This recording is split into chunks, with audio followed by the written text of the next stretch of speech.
Dua pemuda ini malah tancap gas saat menemui razia protokol kesehatan di Jalan Veteran, Kabupaten Tuban, Jawa Timur. Nyaris menabrak petugas, aksi nekat mengendara berakhir saat motor menabrak pembatas jalan hingga keduanya tersungkur di jalan raya. Petugas langsung menggelandang keduanya untuk diberikan sanksi karena tidak menggunakan masker. Penegakan disiplin protokol kesehatan malam hari ini telah mengamankan dengan hasil 44 pelanggar protokol kesehatan tidak menggunakan masker. Sasarannya tadi ya prioritas malam hari ini yaitu pengendara sepeda motor. Petugas gabungan polisi, TNI, dan Satpol PP di Kabupaten Tuban terus menggelar razia protokol kesehatan.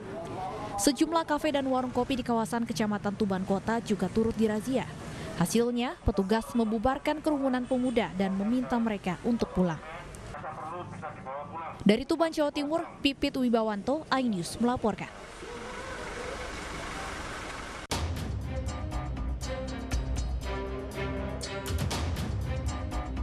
Sejumlah pemudik yang hendak masuk Jakarta dinyatakan positif COVID-19. Mereka terdeteksi melalui tes di posko terpadu pemeriksaan rapid test antigen. Pemudik yang hasilnya positif langsung dibawa ke Rumah Sakit Darurat Wisma Atlet Kemayoran, Jakarta Pusat. Gubernur DKI Jakarta Anies Baswedan mengatakan pemudik yang kembali ke Jakarta dites COVID-19 secara acak di Jalan Tol Cikampek kilometer 34B. Pemprov DKI Jakarta juga melakukan screening 2 lapis untuk mengantisipasi lonjakan kasus COVID-19 pasca libur Lebaran. Mereka dirujuk ke Wisma Atlet ada 57, 17 lainnya ke rumah sakit lain, dan ada 74 yang melakukan isolasi secara mandiri.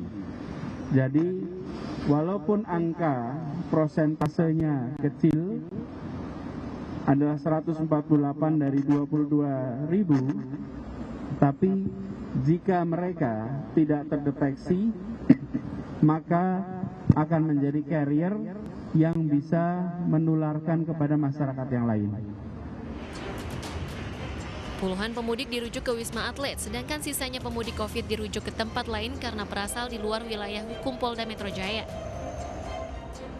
Masyarakat diimbau untuk patuh melakukan tes swab antigen sebelum kembali ke Jakarta untuk menghindari penyebaran COVID-19. Tim Liputan iNews melaporkan.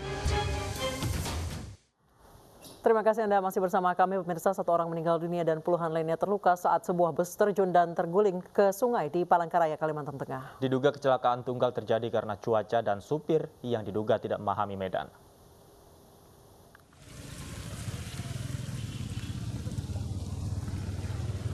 Bus berpenumpang 36 orang ini terjun ke sungai sedalam 2 meter dan terguling di ruas Jalan Mahir Mahar, Kota Palangkaraya, Kalimantan Tengah, Rabu pagi.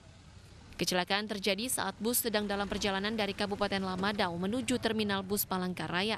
Dari hasil olah tempat kejadian perkara dan keterangan saksi, polisi menduga kecelakaan akibat faktor cuaca dan sopir yang tidak menguasai medan yang sempit dan licin. Bus terperosok ke sungai sedalam 2 meter dan terguling. 1 orang meninggal dunia, sementara puluhan penumpang termasuk sopir terluka. Korban langsung dievakuasi ke Rumah Sakit Doris Silvanus Palangkaraya. Sementara bangkai bus dievakuasi menggunakan 3 alat berat. Pertama adalah faktor cuaca karena hujan dari tadi malam sampai dengan pagi ini juga belum berhenti. Dan kemudian adalah faktor human error, di mana supir kurang berhati-hati di jalan yang sempit dan licin. Kasus kecelakaan tunggal ini ditangani petugas Laka Lantas Polresta Palangkaraya. Dari Palangkaraya, Kalimantan Tengah, Ade Sata, iNews melaporkan. Petugas gabungan datangi rumah warga di Kecamatan Tambora yang baru kembali ke ibu kota usai mudik Lebaran. Warga yang mudik diwajibkan mengikuti tes antigen yang disediakan secara gratis.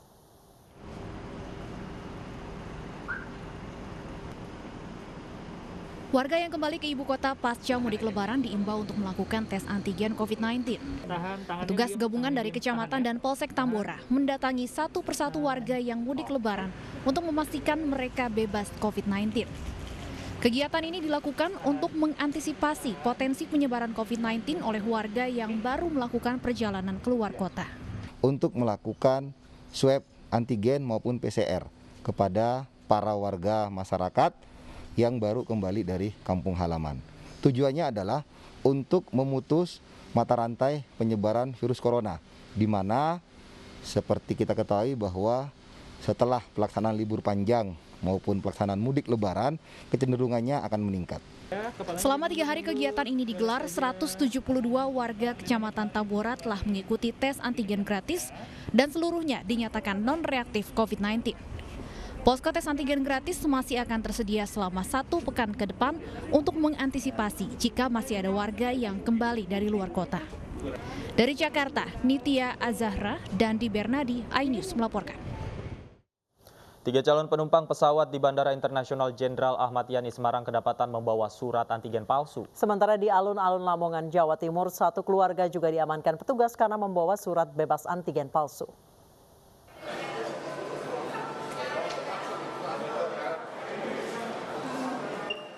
Tiga calon penumpang pesawat di Bandara Internasional Jenderal Ahmad Yani Semarang kedapatan terbukti memalsukan surat antigen.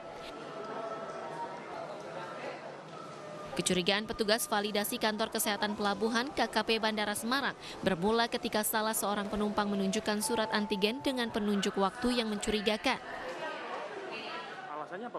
Pemalsu surat antigen atas nama Pratmin yang beralamat di Pekanbaru langsung diserahkan kepada pihak Polsek Semarang Barat untuk dilakukan tes antigen dan diproses hukum. Rumah Sakit Tentara RST yang si calon penumpang ini kebingungan, akhirnya kami berkoordinasi dengan petugas aviation security di bandara dan kepolisian Semarang Barat untuk menindaklanjut calon penumpang tersebut. Kemudian setelah itu kami juga menemukan 2 orang calon penumpang dengan hasil pemeriksaan laboratorium positif, yang satu hasil lab rapid antigen dan PCR. Keduanya kita koordinasikan juga sesuai alur SOP dengan petugas aviation security untuk ditempatkan di ruang isolasi sementara yang disediakan di hall ini. Sementara di Lamongan, Jawa Timur, tim Satgas COVID-19 mengamankan 1 keluarga yang kedapatan membawa surat rapid antigen palsu. Mereka diamankan di alun-alun Lamongan saat hendak balik ke Bogor. Salah satu dari penumpang mengaku memalsukan surat rapid test antigen palsu ini setelah browsing dari internet.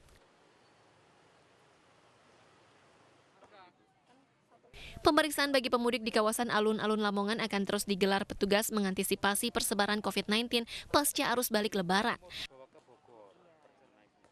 Bagi pengendara yang memiliki hasil tes antigen negatif COVID-19, maka akan mendapat stiker khusus.